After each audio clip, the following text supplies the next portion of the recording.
Allora, abbiamo visto delle opportunità interessanti che potrebbero essere con questo fondo dedicato alla cinematografia, no? Quindi per dare l'input di svilupparsi. Poi parliamo di uno sportello, come è strutturato e se cosa serve per le nuove imprese.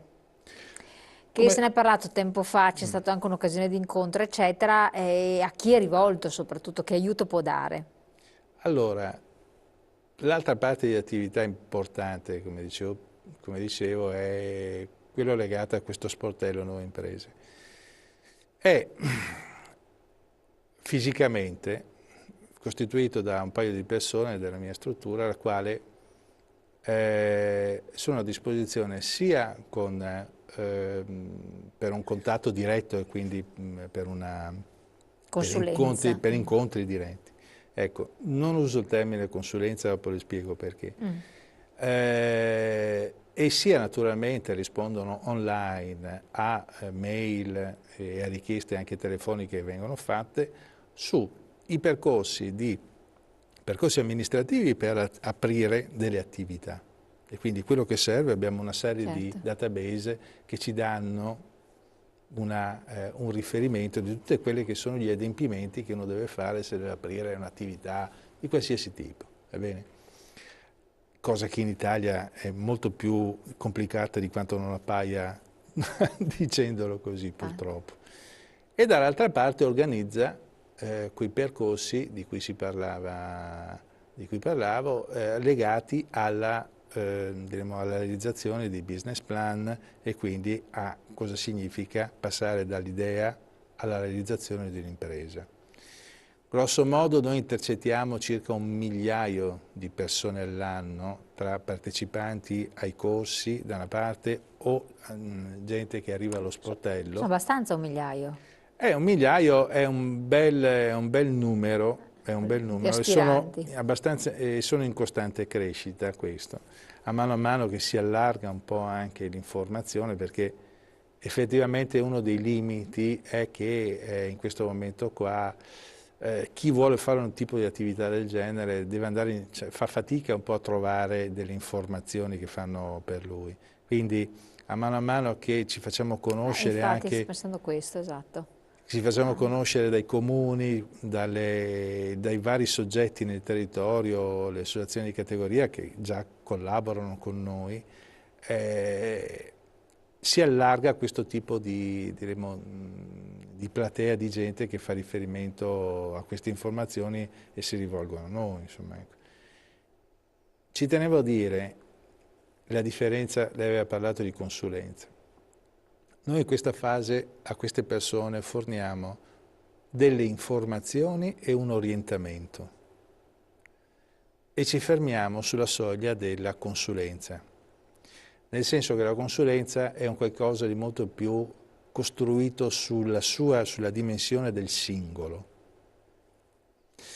Noi invece diamo a tutti coloro che si rivolgono a noi una serie di informazioni, cerchiamo di orientarli perché loro stessi facciano un percorso dove si informano, capiscono, crescono in cultura imprenditoriale per essere pronti poi ad accedere e a richiedere una consulenza, ma una consulenza sulla base di una serie di cose che già hanno capito che a loro servono, perché altrimenti rischiano di avere delle richieste di carattere indifferenziato che assume i contorni, i connotati esattamente di chi ti dà quel servizio là, che sono i vari i professionisti privati, o i certo. privati che ci Quindi sono. voi vi differenziate dal privato, dal consulente privato, che può essere anche esperto di economia aziendale oppure il commercialista classico, perché date delle idee di massima, di sistema, insomma. Sarò più esemplificativo. Una consulenza ti fornisce a chiave in mano un prodotto finito, tagliato sulle tue dimensioni, Che però va anche bene. che va anche bene. Io ti fornisco il cassetto degli attrezzi e le attrezzature per poterlo costruire questa cosa. Non è sempre detto che vada bene, perché faccio l'esempio più evidente.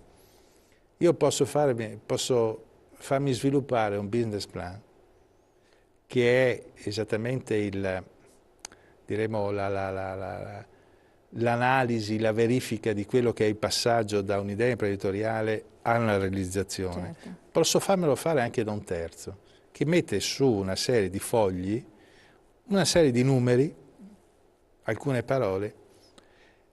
Il passaggio è se io ho contezza precisa di quello che c'è scritto là. Allora, se l'ho fatto io, l'ho costruito Sì, io, infatti.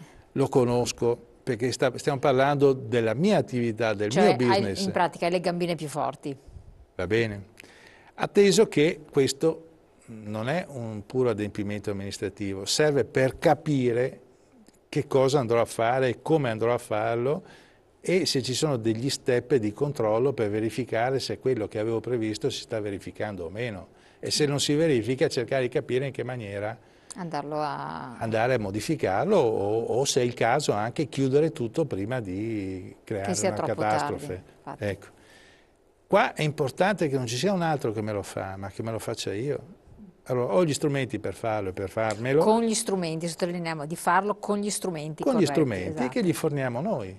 Ecco, che differenza c'è tra questo e un aiuto invece che date alle imprese? Un aiuto che diamo alle imprese. Una volta che uno si è avviato e comincia ad operare, la Camera di Commercio ha altre modalità per intervenire, anzi diremo che la Camera di Commercio si occupa o interviene nell'attività dell'impresa quando è già formulata, attraverso per esempio delle linee di bandi, ovvero trasferimento di risorse ai singoli, a tutti coloro i quali ne fanno richiesta, sulla base di indirizzi specifici e ben precisi, per le imprese innovative che devono fare alcune cose e non altre, oppure che so io, il sostegno al credito pagando o sostenendo quelli che sono gli interessi passivi. Cioè ci sono una serie di interventi che la Camera fa, che sono svariate centinaia di migliaia di euro all'anno, lo erano fino a che non avevamo una diminuzione delle risorse, e che sono a sostegno di delle imprese e che servono appunto anche a orientarli verso quelli che riteniamo siano, diremo, gli indirizzi strategici che in questo momento qua possono essere più interessanti. Allo stato attuale ci sono più aiuti a disposizione o più richieste? È un po' la domanda conclusiva perché siamo giunti anche al termine, vedo.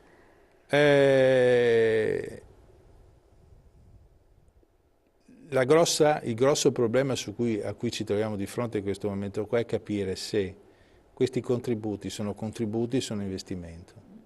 Nel senso, se vengono forniti, se vengono dati a delle imprese perché queste possano generare, e quindi un investimento, una serie di attività nel tempo, o se hanno il connotato di contributo e servono a tappare dei buchi, che allora in questo momento serve l'uno e l'altro. Serve l'uno e l'altro, però è anche sempre, è sempre più sotto gli occhi di tutti che le risorse che vengono messe, siccome sono risorse pubbliche, o meglio nel nostro caso sono risorse di tutto il sistema imprenditoriale, vanno orientate diremo, a progetti di sviluppo e quindi più sulla strada degli investimenti che del semplice contributo. Perfetto, io la ringrazio del suo intervento, speriamo di aver dato anche dei supporti, degli aiuti ai nostri telespettatori. Sappiamo che in quest'ambito ce n'è anche bisogno, poi per chi si vuole cimentare in un'attività, insomma, se non altro non ha una consulenza, però un supporto è bene chiederlo, perché per essere informati e fare un'attività che poi non debba crollare nell'arco del breve periodo, ma anzi possa avere una prosecuzione nel tempo. Grazie di averci seguito e appuntamento come sempre a domani. Grazie al nostro ospite. Grazie a voi.